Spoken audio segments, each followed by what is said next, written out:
कई सौ साल पहले राजस्थान के रेगिस्तान में एक पुराना किला था। नाम था विजयगढ़।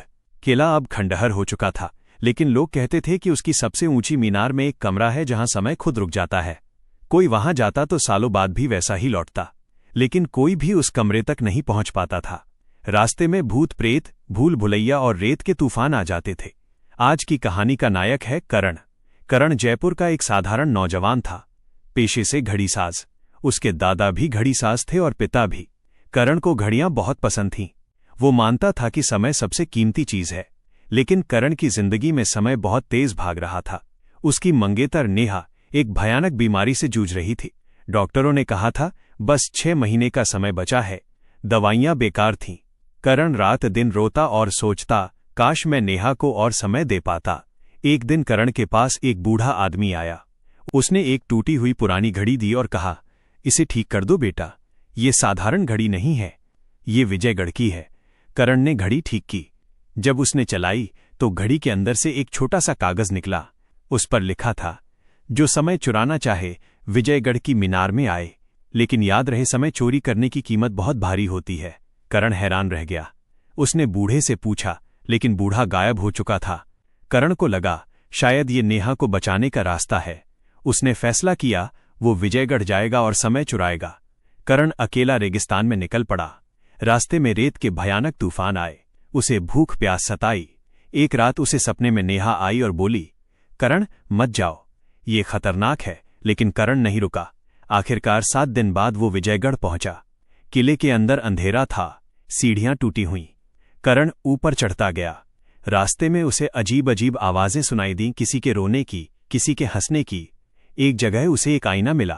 आईने में उसने खुद को बूढ़ा देखा। डर गया, लेकिन आगे बढ़ता रहा।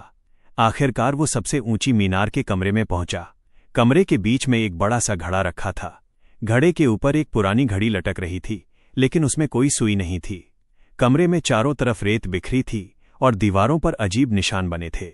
करण ने घड़े के पास जाकर देखा, घड़े में चमकती हुई रेत थी। वो रेत सोने की तरह चमक रही थी।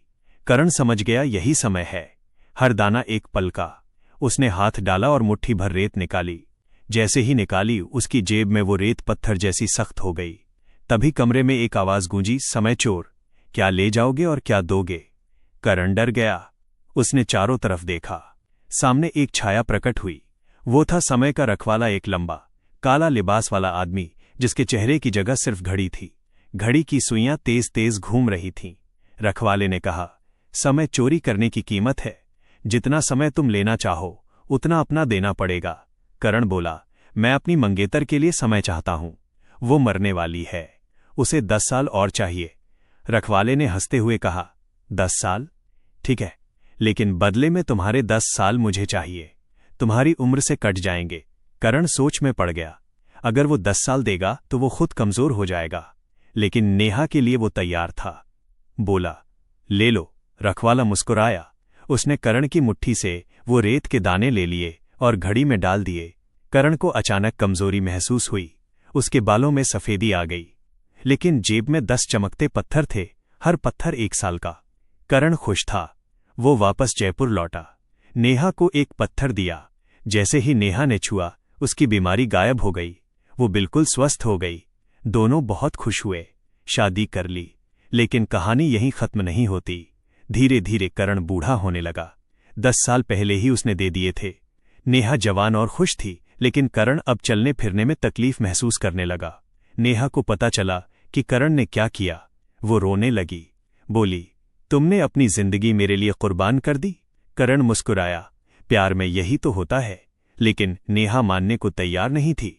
उसने फैसला किया वो खुद विजयगढ़ जाएगी और करण के साल वापस ले आएगी। करण ने बहुत रोका, लेकिन नेहा नहीं मानी। वो अकेली रेगिस्तान में निकल गई। नेहा को रास्ता मुश्किल लगा।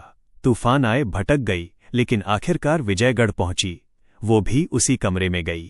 रखवाला फिर प्रकट हुआ। नेहा बोली, मेरे पति के 10 साल वापस करो, मैं उसके बदले अपने 10 साल देती हूं। रखवाला हंसा, बोला, समय वापस नहीं होता।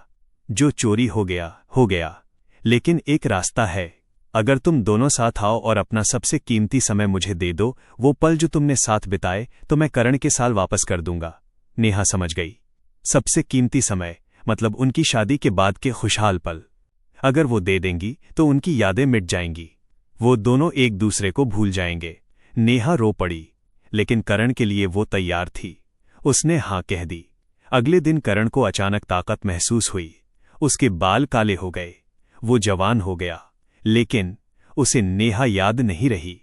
नेहा भी घर लौटी, लेकिन करण को पहचाना नहीं। दोनों एक दूसरे से अनजान हो गए। गांव वाले हैरान।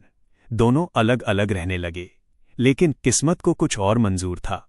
एक दिन करण घड़ी ठीक कर रहा था। नेहा उसके पास से गुजरी। अचानक करण की पुरानी घड़ी, वही विजयगढ़ वाली, खुल गई। उसमें से एक छोटा सा कागज निकला। उस पर लिखा था, सच्चा प्यार समय को हरा देता है। जैसे ही नेहा ने वो कागज देखा, सारी यादें वापस आ गईं। करण को भी। दोनों एक दूसरे की ओर दौड़े और गले लग गए। दरअसल रखवाले ने उन्हें परीक्षा ली थी। सच्चा प्यार समय की चोरी से ऊपर होता है। उसने न सिर्फ करण के साल वापस किए, बल्कि दोनों को हमेशा के लिए साथ रहने का वरदान दे दिया। करण और नेहा खुशी खुशी जिए। विजयगढ़ का रहस्य हमेशा रहस्य बना रहा। लेकिन लोग कहते हैं, जब भी कोई सच्चे दिल से समय मांगता है, रखवाला सुनता है। अगर आपको समय का चोर और सच्चे प्यार की ये अनूठी कहानी पसंद आई हो तो हमारे चैनल को सब्सक्राइब करना बिल्कुल न भूलें। हमें कमेंट सेक्शन में बताएं कि कहानी का कौन सा हिस्सा आपको सबसे ज्यादा भावुक कर गया। आपके एक लाइक और प्यारे से कमेंट से हमें ऐसी ही और प्रेरणादायक कहानियां लाने का हौसला मिलता है। जुड़े रहिए हमारे साथ एक और नई और रोमांचक कहानी के लिए।